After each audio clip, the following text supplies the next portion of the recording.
방송을 통하여서 우리는 예배를 드립니다. 그런데 나는 방송을 보고 있는 시청하는 자인가, 아니면 하나님을 예배하고 있는 예배자인가를 우리는 점검해 봐야 합니다.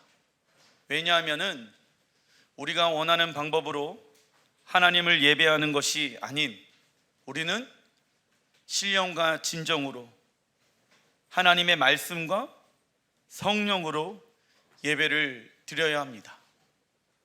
세상은 이렇게도 예배를 드릴 수 있는 것 아니냐, 뉴스와 매스컴을 통하여서, 그리고 또 어떤 목회자들은 이렇게 우리가 비대면으로 예배 드리는 것도 하나님이 홀로 영광 받으신다 이야기를 합니다.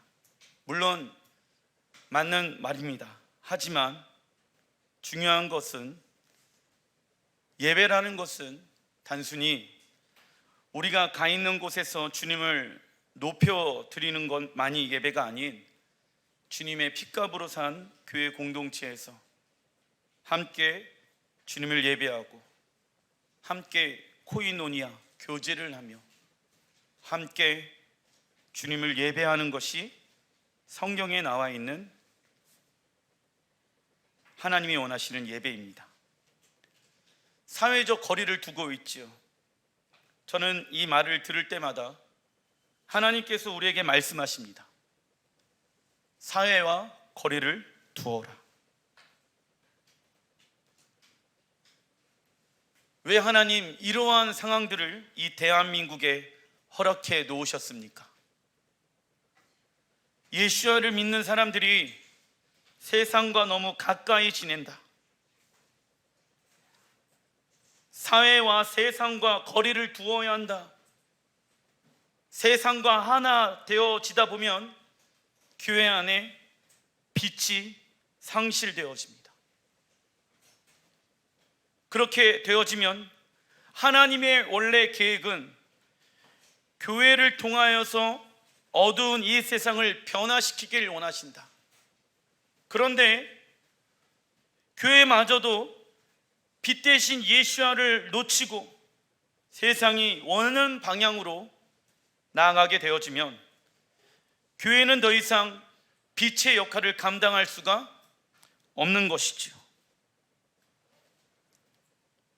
그래서 우리는 누구와 대면을 할 것인가, 하나님을 얼굴과 얼굴을 맞대는 대면의 시간들, 사회적으로 거리를 두면서 세상 사람들과 떨어져 있고 오직 나의 신랑 되시고 사랑 되신 그분과 거리를 좁히는 시간들을 우리는 가져야 합니다.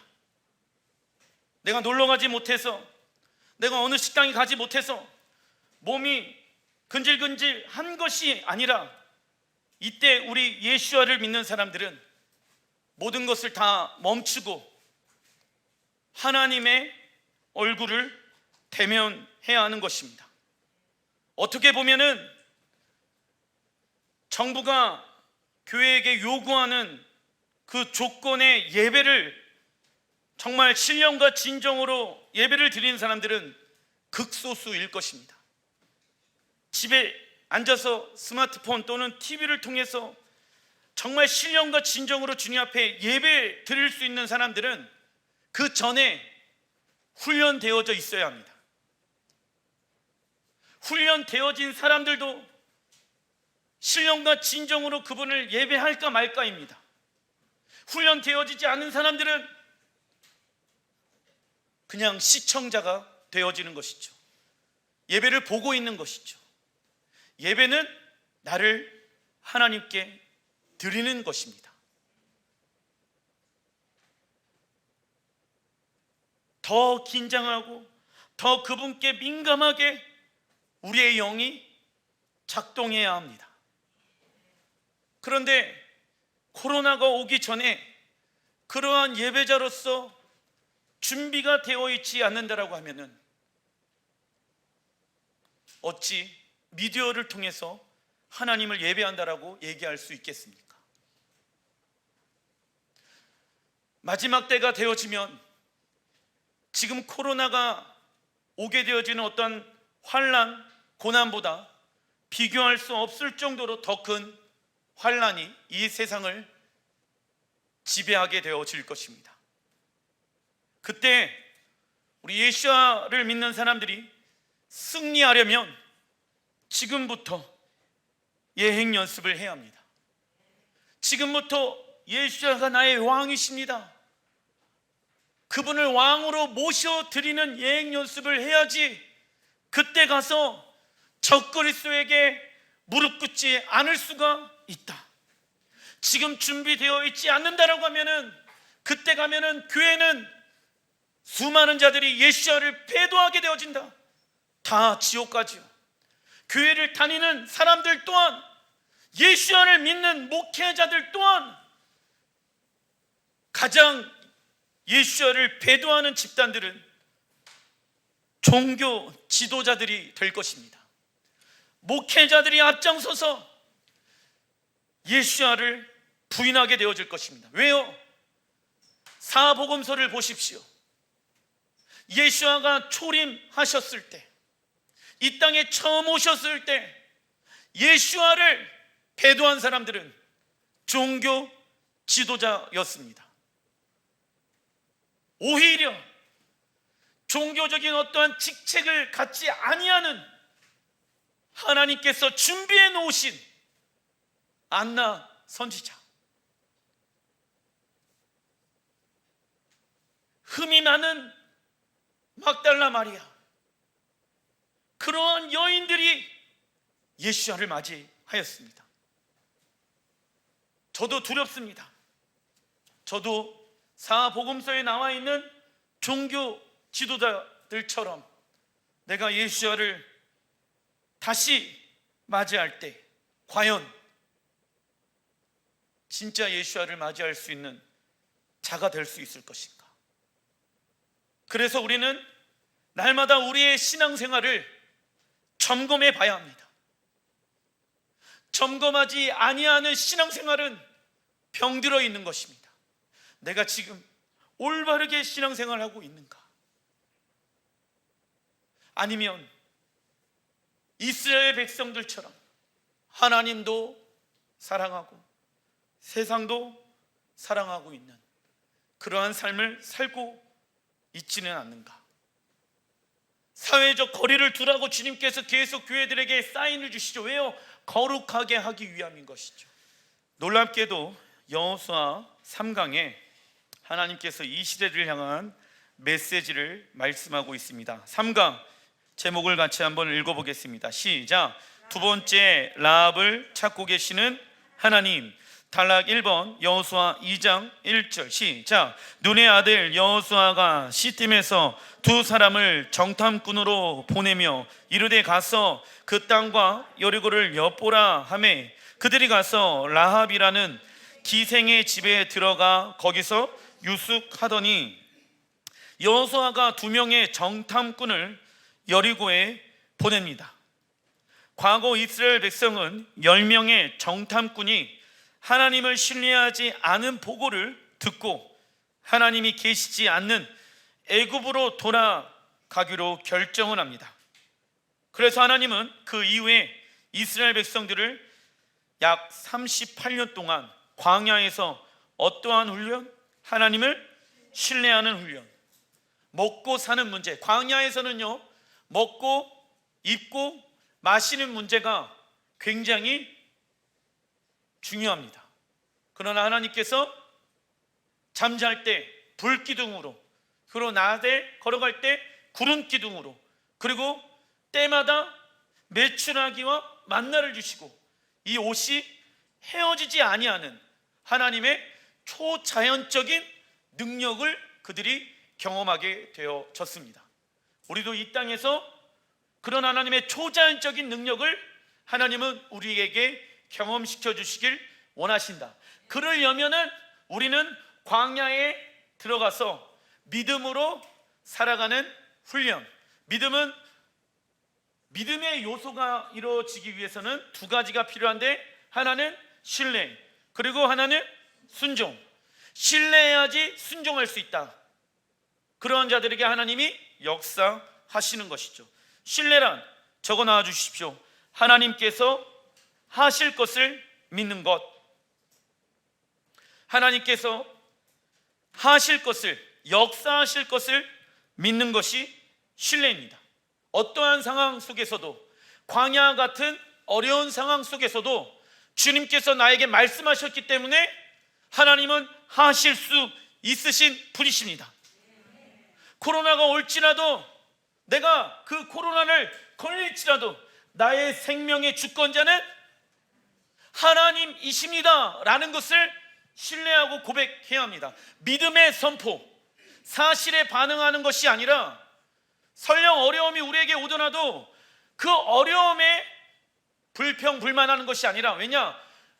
불평불만해서 그 어려움의 문제를 돌파할 수 있다라고 하면은 우리는 계속 불평불만하면 됩니다. 그러나 우리가 원하는 상황이 우리의 삶 가운데 오지 않아도 우리는 그때 하나님의 선하심을 높여드려야 합니다. 왜요? 그분만이 변치 아니하시는 선하신 분이시기 때문에. 이때 우리 안에는 어떠한 생각이 들게 되어집니까? 하나님이 선하시면 나에게 왜 이런 상황들을 허락해 주셨을까? 시간이 좀 지나면은 알 수 있습니다. 당장은 알 수가 없죠. 당장은 악해 보이죠. 그러나 그때 내 마음이 빼앗기는 것이 아니라, 그럼에도 불구하고 이를 악물고 하나님 선하신 분이십니다. 이게 하나님을 신뢰하는 자들의 모습인 거예요. 그러면 누가 역사하신다? 하나님이 역사하기 시작하시는 거예요. 왜? 하나님은 당신이 약속하신 그 말씀을 반드시 이루시고 성취하시는 분이시기 때문에, 우리에게 하나님은 당신의 선하심을 나타내 주시길 원하십니다. 그러려면 내가 하나님의 선하심을 고백해야 하겠죠. 그 하나님의 선하심과 좋으심을 우리가 맛보아 경험하기 위해서는 무엇을 해야 합니까? 인내를 해야 합니다. 신뢰를 해야 되는 거예요. 인내, 언제까지요? 하나님이 당신의 뜻을 이루실 때까지 인내하는 거예요. 왜? 나에게 약속하셨으니까. 그래서 인내하라, 기다려라. 그때 내가 해야 될 것은 무엇입니까? 믿지 못하는 나의 그 믿음을 날마다 십자가에 못 박고, 갈팡질팡하는 나의 갈등하는 그 마음을 날마다 십자가에 못 박고, 하나님의 말씀을 이루실 때까지 그분을 신뢰하면서 인내하는 것이죠. 복음으로 살아가는 거예요. 급할 필요가 없다 이것이죠. 왜요? 하나님은 우리에게 합력하여 선을 이루시길 원하시기 때문에. 하나님을 신뢰하는 사람들의 특징은요, 삶의 전부를 누구에게 맡기기 시작합니까? 하나님께 맡기기 시작합니다. 이게 하나님을 신뢰하는 사람들의 특징입니다. 그리고 하나님께서 역사하실 때까지 무엇합니까? 인내합니다. 하나님께서 두 명의 정탐꾼에게 처음으로 만나게 한 사람이 기생 라합입니다. 두 명의 정탐꾼 입장에서 기생 라합의 말을 얼마나 신뢰할 수 있겠습니까?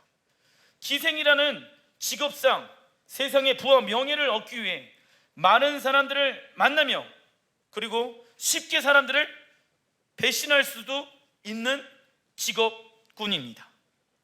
그러나 두 명의 정탐꾼은 과거 10명의 정탐꾼들의 실수를 기억하고 있다. 여기까지 인도하신 분이 누구이십니까? 앞으로도 인도하실 분이 누구이십니까? 그렇다고 하면 두 명의 정탐꾼은 기생 라합을 믿고 있었다. 무엇을? 하나님께서 맨 처음 이 여자를 만나게 하신 뜻이 있을 것이다. 하나님은 신실한 분이십니다. 내가 눈에 보이는 대로 그 사람을 평가하지 않게 해주십시오. 왜냐? 10명의 정탐꾼은요, 눈에 보이는 대로 평가했다가 실수하게 되어졌거든.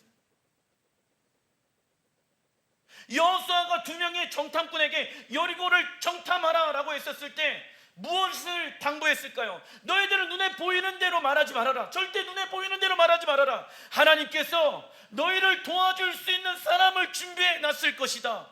그러니 그 사람의 외모를 보지 말고 그 사람의 마음의 중심을 봐야 한다. 보이는 대로 믿지 말아야 된다. 그런데 딱하니 누구를 만납니까? 기생의 직업을 가지고 있는 라합을 만나게 되어집니다. 기생 라합, 자기의 부와 명예를 위해서라고 하면은 누구든지 배신하고 배반할 수 있는 사람. 그리고 또 이게 술집이고 기생이다 보니까는 수많은 군인들, 정치가들, 뭐 이런 사람들이, 권력 있는 사람들이 왔다 갔다 하는 곳 아니겠습니까? 그 두 명의 정탐꾼을 잡아가지고 그들에게 고발을 하면은 많은 포상도 받을 수 있는 상황입니다. 두 명의 정탐꾼이 기생 라합을 처음 봤었을 때 불안한 마음이 있었겠지요. 하지만 그들은요, 여기까지 인도하신 분이 하나님이시고 앞으로 인도하실 하나님을 신뢰하기 시작하였습니다. 여호수아 2장 2절 시작. 어떤 사람이 여리고 왕에게 말하여 이르되 보소서, 이 밤에 이스라엘 자손 중에 몇 사람이 이 땅을 정탐하러 이리로 들어왔나이다. 여리고 왕이 라합에게 사람을 보내어 이르되 내게로 와서 내 집에 들어간 그 사람들을 끌어내라. 그들은 이 온 땅을 정탐하러 왔느니라. 그 여인이 그 두 사람을 이미 숨긴지라. 여리고 왕은 이스라엘 정탐꾼이 여리고를 정탐하러 왔으며 그들이 기생 라합의 집에 숨어 있는 것을 알게 되어집니다. 그러나 라합은 자신의 목숨을 걸고 두 명의 정탐꾼을 숨겨줍니다. 누가 봐도 이 전쟁의 승리는 여리고입니다. 왜냐? 그 당시 이스라엘 사람들은요, 군사적인 전략과 무기들이 없는 상태이다. 그 지역에 막강한 군대, 그리고 여리고만 있는 것이 아니라 이 가나안 7 족속이 연합되어져 있었거든요. 그런데 누가 보더라도 그 여리고의 군대가 승리하게 되어지는 것인데, 기생 라합은 이스라엘이 승리할 것을 믿었다라는 것이죠. 이해가 되질 않습니다.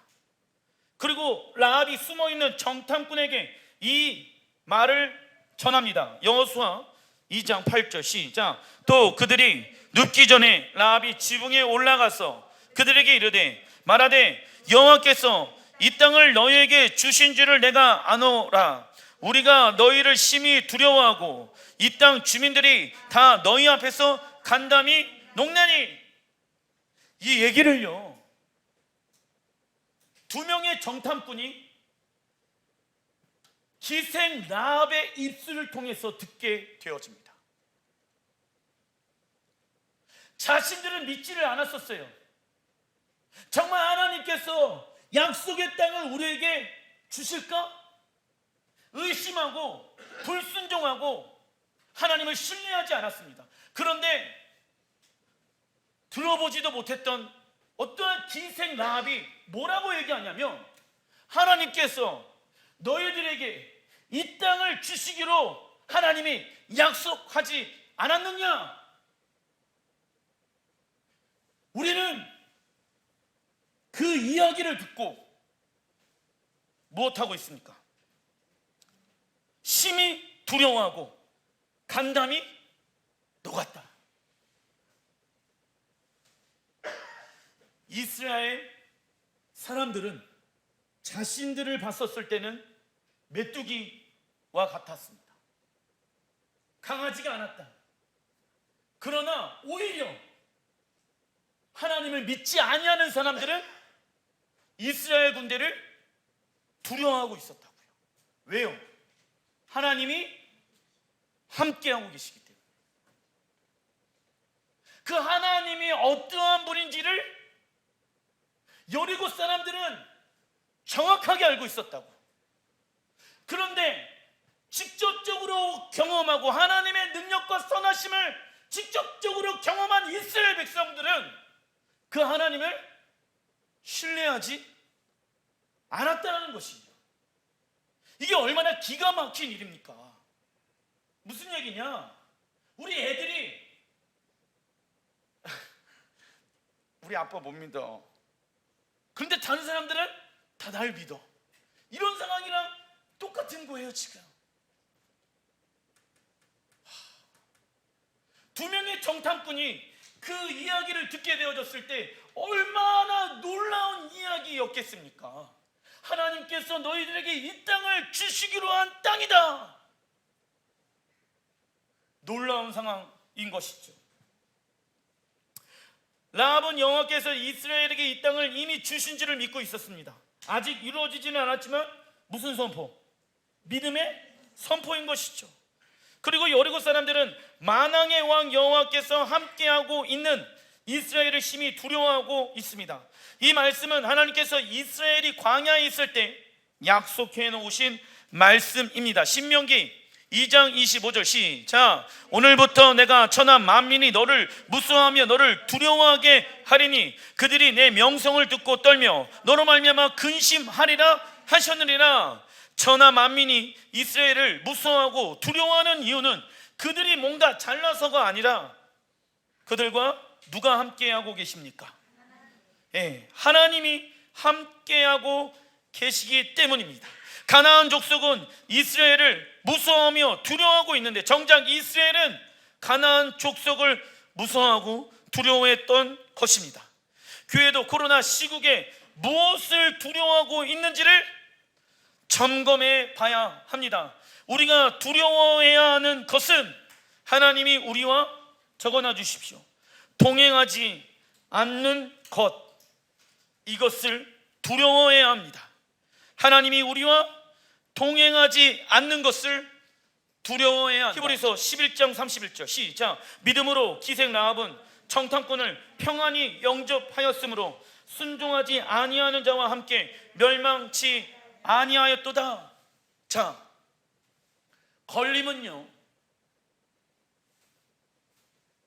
지금 두 명의 정탐꾼을 숨겨준 것을 라합이 걸리게 되어지면 자신의 생명이 죽게 되어집니다. 그런데 그 여인은 지금 히브리 기자가 뭐라고 얘기하고 있습니까?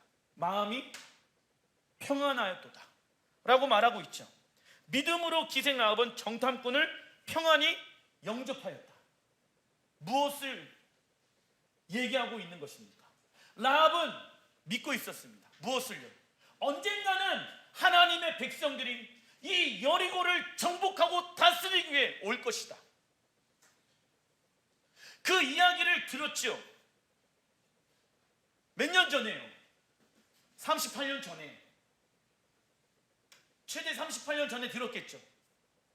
38년 동안 기생 라합은요, 하나님의 백성들이 반드시 이 여리고성을 정복하고 다스릴 것을 믿고 있었다고요. 왜? 하나님은 당신의 언약을 이루시는 분이시기 때문에. 그래서 평안했다고요. 이미 알고 있었다고요. 그들이 올 거라는 것을. 그래서 두려워하지 않았어요. 그때 고민하지 않았어요. 그때 갈등하지 않았어요. 타협하지 않았어요. 그때 평안했습니다. 두 명의 정탐꾼이 오히려 긴장하고 있는 상황입니다.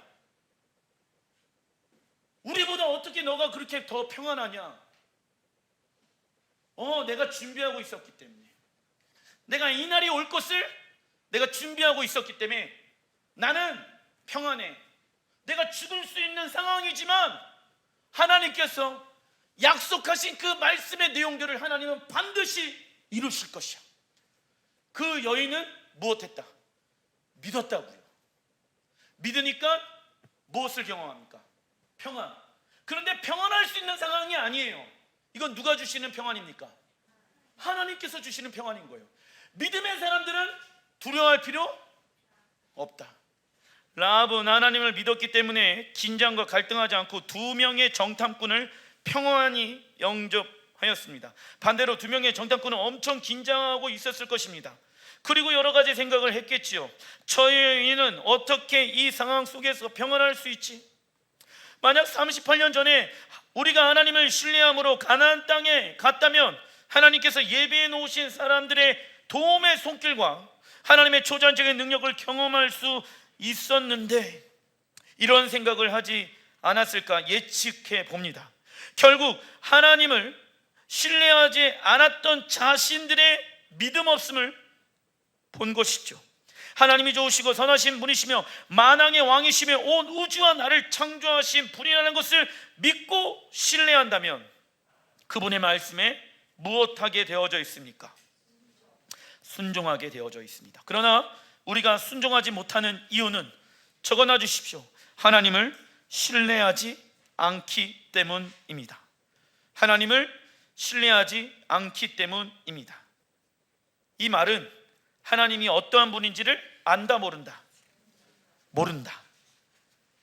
누가 순종을 잘합니까? 하나님이 어떠한 분인지를 아는 사람들은 순종할 수 있다. 그리고 라합이 하나님을 믿게 된 동기에 대해서 이렇게 고백을 합니다. 여호수아 2장 10절 시작. 이는 너희가 애굽에서 나올 때 여호와께서 너희 앞에서 홍해물을 마르게 하신 일과 너희가 요단 저쪽에 있는 아모리 사람의 두 왕 시온과 옥에게 행한 일 곧 그들을 전멸시킨 일을 우리가 들었음이니라. 자, 많지도 않아요.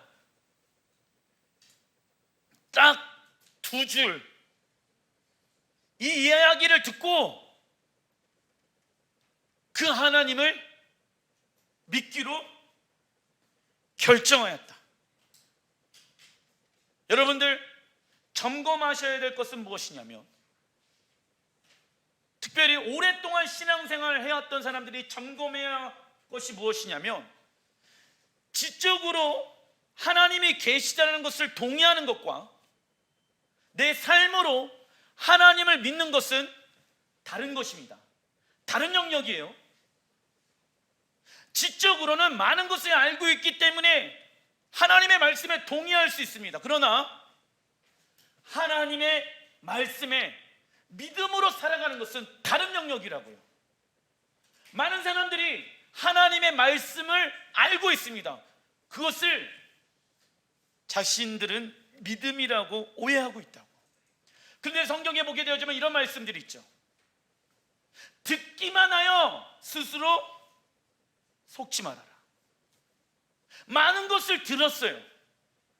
들었기 때문에 그 들은 것을 우리는 믿음이라고 오해할 수가 있다고요. 입술에는 하나님이 어떤 분인지 얘기를 해. 그런데 그분의 말씀에 순종을 안 해. 그 사람의 삶 가운데는 세상과 타협되어져 있어. 그래서 하나님이 어쩔 수 없이 우리를 이해해 주실 거예요. 이런 식으로 타협합니다. 그리고 불순종하지요. 그런데 놀라운 것은 본인의 머리 안에는 하나님을 아는 지식으로 가득 차 있어요. 근데 실제 삶 가운데는 그 말씀의 능력이 나타나지 않는다. 스스로 무엇하고 있는 것입니까? 속고 있는 거예요. 그런데 더 놀라운 것은 무엇인지 아십니까?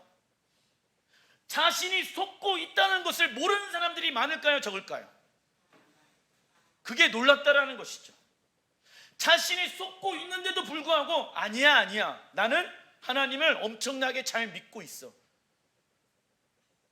속고 있는 자들이 교회 안에 많이 있습니다. 라합은 이스라엘을 구원하기 위해 역사하시고 초자연적인 능력을 행하신 하나님에 대해서 듣게 되어집니다. 누군가를 통해서 듣게 되어졌죠. 라합이 하나님을 알 수 있는 방법은 그리 많지 않았다. 하지만 하나님에 대해서 많은 것을 알고 체험한 이스라엘 백성들의 믿음보다 라합의 믿음이 더 위대합니다. 즉 우리가 이성적으로 하나님을 많이 아는 것과 하나님을 믿는 것은 다른 영역입니다. 야고보서 1장 22절에 이렇게 말씀하고 있습니다. 시작. 너희는 말씀을 행하는 자가 되고 듣기만 하여 자신을 속이는 자가 되지 말라. 하나님 만났어요. 예수님 인격적으로 경험했어요. 성령님도 체험했어요. 그런데도 불구하고 뭐라고 얘기하고 있습니까? 말씀을 행하는 자가 되어라. 듣기만 하였어 스스로 믿고 있다고 오해하지 말아라. 어떤 이들은 이성적으로 하나님의 말씀에 대해서 동의합니다. 그러나 말씀에 순종하지 않는다면 자신 스스로에게 속고 있는 것이죠. 예수를 믿는 자들은 나의 믿음이 진짜인지 또는 가짜인지, 내가 지금 잘 믿고 있는지 아니면 스스로 속고 있는 것은 아닌지를 점검해 봐야 합니다. 그러나 대부분의 사람들은 자신이 하나님을 믿는 것은 무엇이라고 답할까요? 진짜라고 답할 것입니다. 야고보서 2장 17절 18절 시작. 행함이 없는 믿음은 그 자체가 죽은 것이라. 어떤 사람은 말하기를 너는 믿음이 있고 나는 행함이 있으니 행함이 없는 내 믿음을 내게 보이라. 나는 행함으로 내 믿음을 내게 보이리라. 나와 있죠. 사도 바울이 얘기하는 거예요. 어떤 사람이 믿는데 전혀 하나님의 말씀에 순종하는 모습이 없어. 그때 당시에도 무슨 가르침이 있었다?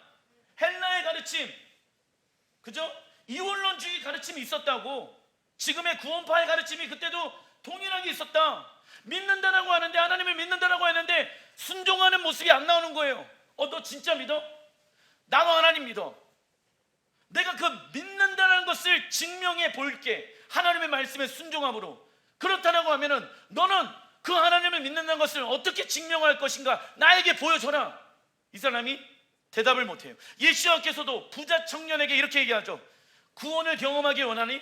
그러면 너의 모든 것을 다 팔아서 정말 네가 갈망하고 네가 목말라 하는 것이 구원이라는 것을 증명해봐. 부자 청년은 재산을 다 팔지 못하고 뒤돌아서 가게 되었습니다. 왜요? 그 사람에게 소중한 것은 물질이기 때문에, 구원이 아니었죠. 그냥 단순히 구원도 있으면 좋겠다. 왜? 죽음 이후에는 뭔가 있을 수 있기 때문에. 그런데 기생 라합은요, 그런 생각 가지고 계산하지 않았습니다. 만약 자신의 때에 이스라엘 백성들이 오시지 않는다라고 하면은 누구 때? 자신의 다음 세대에 올 것을 기생 라합은 준비했을 것입니다. 왜? 최대한 38년을 기다렸어요. 여러분들 38년을 기다렸다라는 것이 쉬운 일이 아니죠. 진짜 하나님을 믿는 사람들은 자기의 믿음이, 적어놔 주십시오, 하나님의 말씀을 지키는 행위, 하나님의 말씀을 지키는 행위로 나타납니다. 그러나 스스로 속고 있는 자들은 머리로는 하나님을 알고 있지만 하나님의 말씀을 지키는 행위를 하지 않습니다. 우리를 움직이지 못하게 하는 믿음은 믿음이 아닙니다. 라합이 목숨을 걸고 2명의 정탐꾼을 숨겨줄 수 있었던 이유는 하나님이 어떠한 분인지를 정확하게 알았기 때문입니다. 충성의 히브리 원어를 보니까 아만의 뜻은요, 적어놔 주십시오. 지속하다, 확고하다, 견고하다. 지속하다, 확고하다, 견고하다.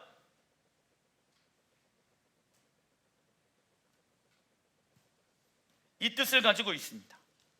그런데 히브리어 아만에서 파생되어진 단어가 있는데 히브리어 에무나는 믿음, 적어놔 주십시오. 즉 하나님이 어떠한 분인지를 믿는다면 그는 하나님께 무엇 할 수 있습니까?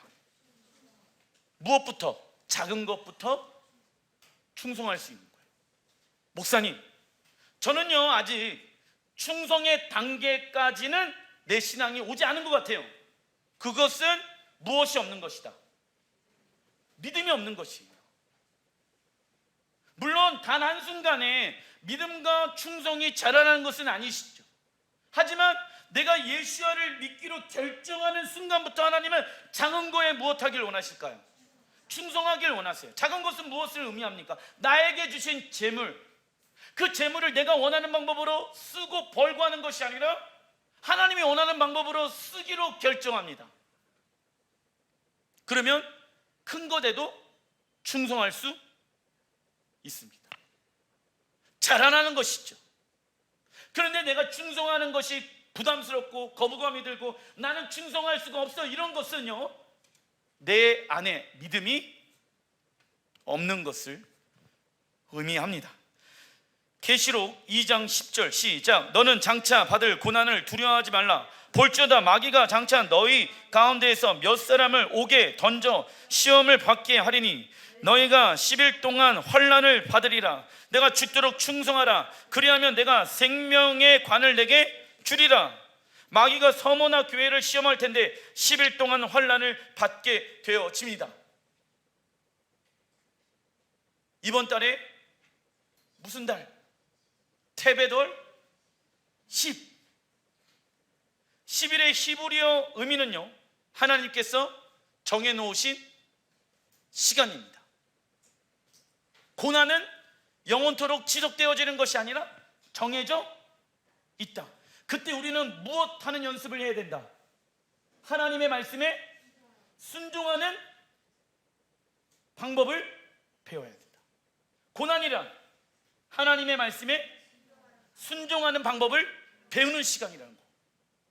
왜 하나님 나에게 고난을 허락해 주셨지? 하나님 왜 나에게 이런 어려움을 허락해 주셨지? 그때 어떤 사람은 계속 불평하고 불만할 것입니다. 그러나 어떤 사람은 그때 하나님, 내가 해야 할 것이 무엇입니까? 나에게 말씀하여 주십시오. 그래서 우리의 순종함으로 고난을 돌파하기 시작하는 거예요. 고난의 시간에 왔었을 때 우리가 해야 될 것은 죽도록, 왜요? 생명의 면류관이 준비되어져 있기 때문에. 기생 라합은 이 말씀을 저는 알았다고 보는 거예요. 기생 라합이 목숨 걸고 하나님을 두 집밖에 몰랐지만은 38년 동안 기다리면서 하나님의 그 언약을 이루실 것을 믿었다.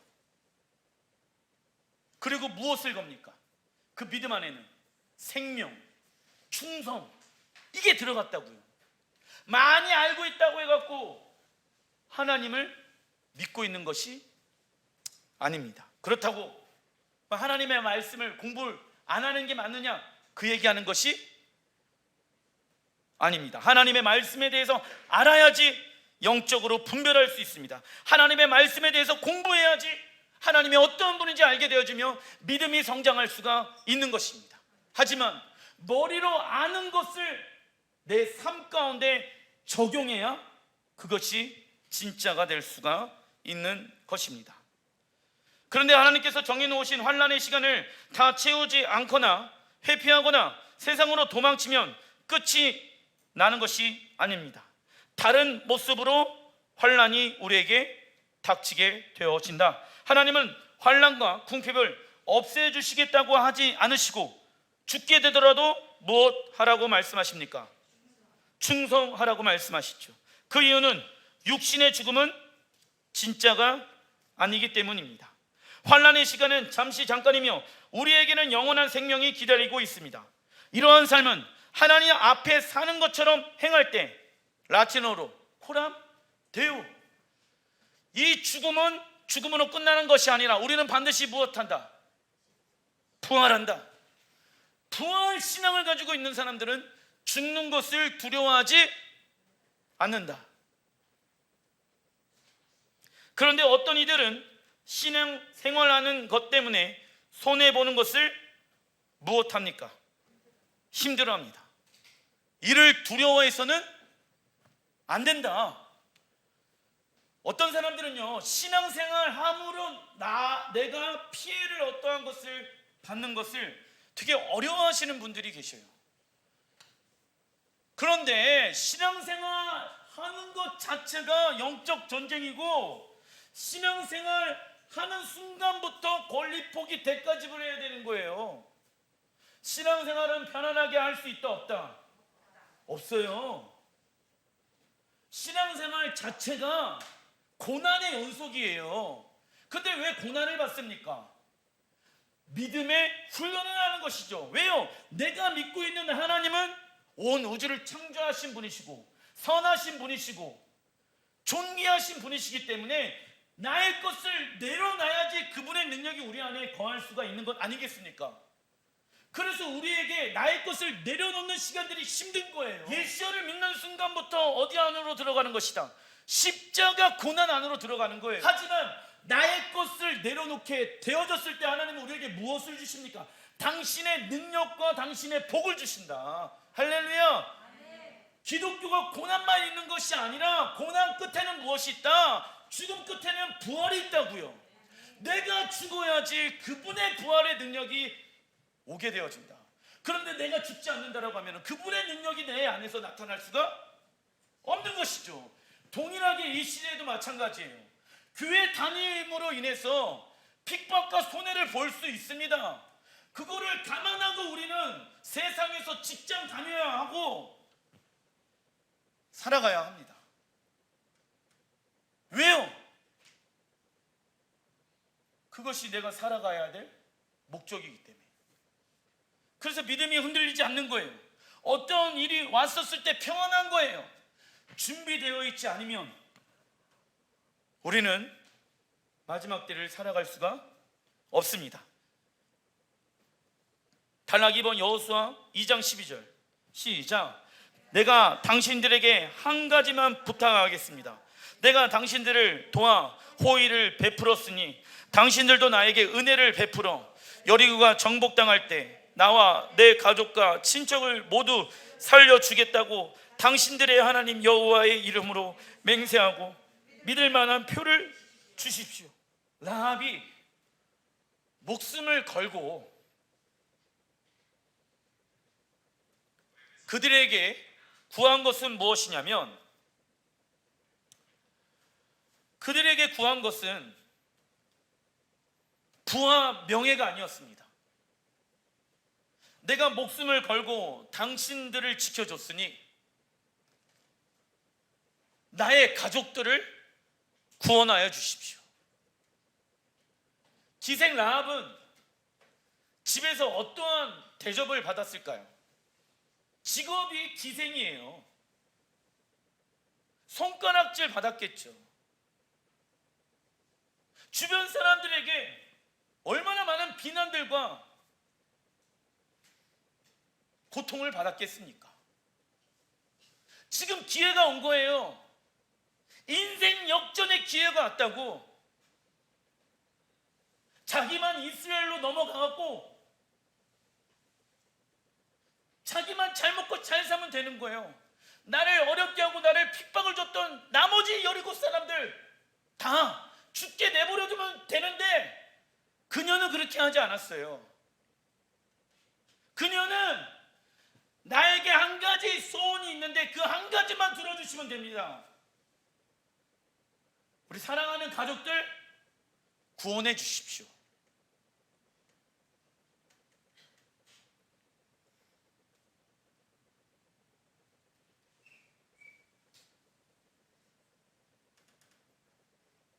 가족들이 그녀를 바라보는 시선은 어떠했을까요? 라합에게 기회가 왔습니다. 두 명의 정탐꾼과 함께 이스라엘 진영으로 떠나면 자신을 정죄하고 어렵게 했던 사람들의 얼굴을 보지 않아도 됩니다.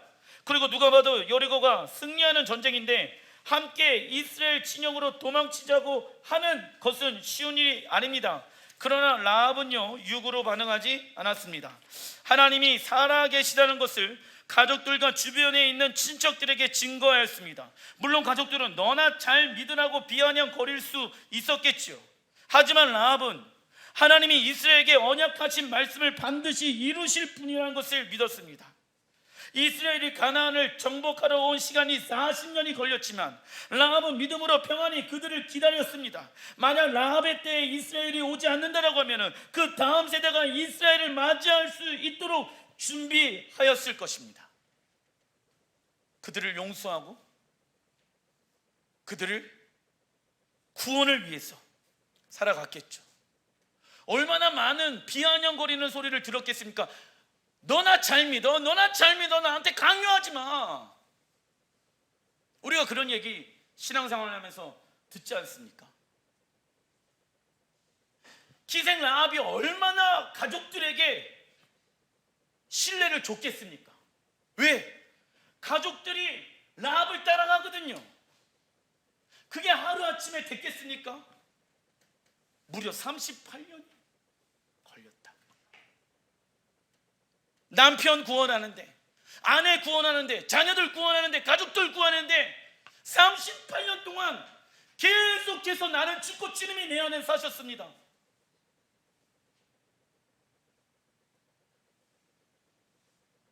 그리고 계속 자신의 삶 가운데 어떻게 하면은 하나님의 형상을 보여줄 수 있을 것인가 노력하고 애쓰지 않았겠습니까? 그러니까 그의 가족과 친척들이 다 기생 라합의 말을 믿고 따라갔죠. 우리 점검해 봐야 합니다. 무엇을요?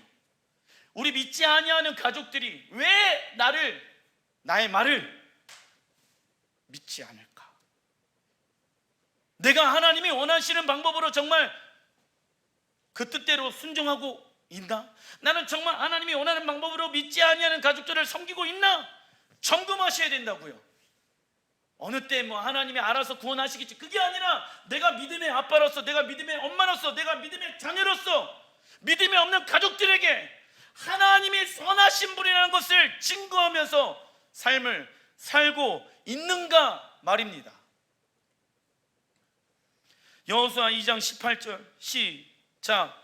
우리가 이 땅에 들어올 때 우리를 달아내린 창문에 이 붉은 줄을 메고 내 부모와 형제와 내 아버지의 가족을 다 내 집에 모으라.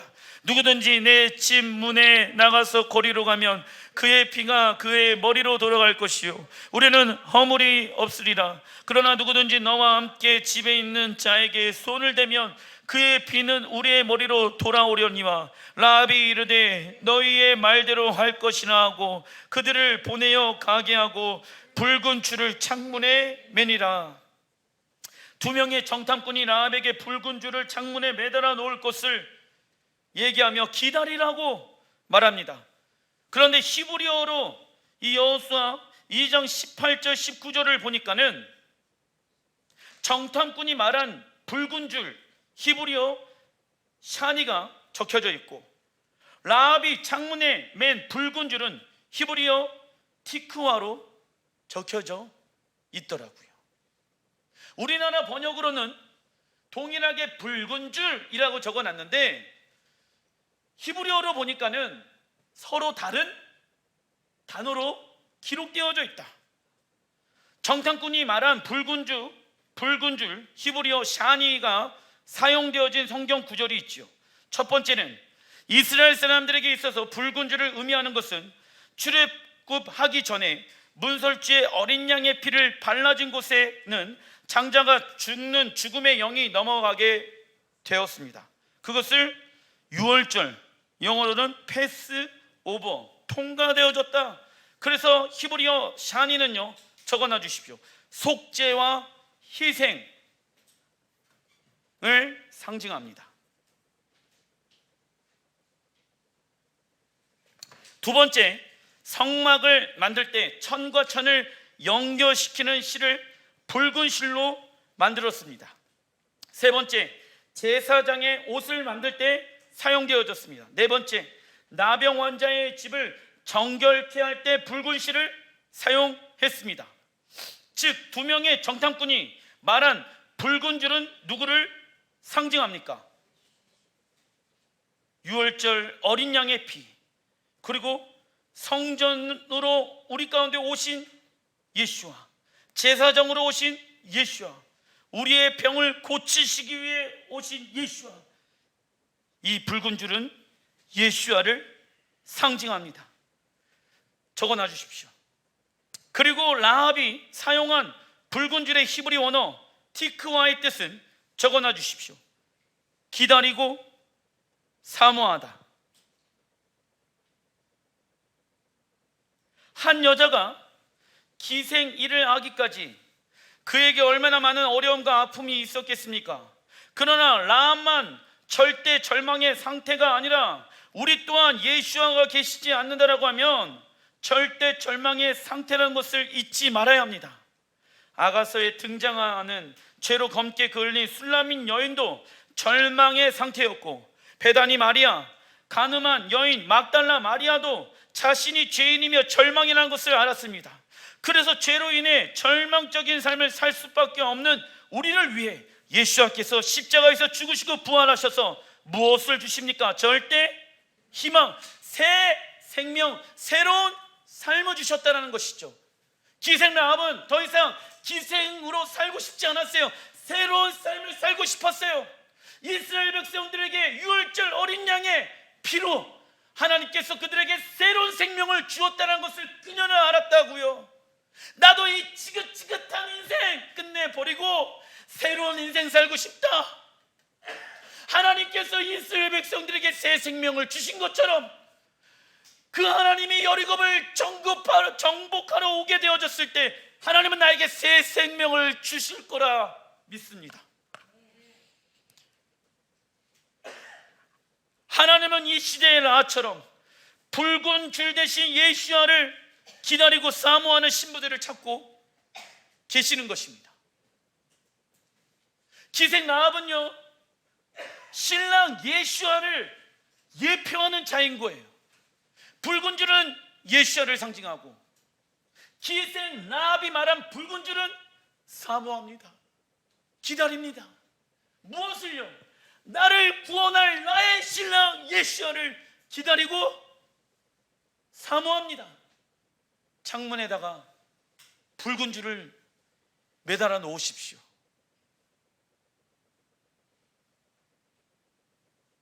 내가 기다립니다.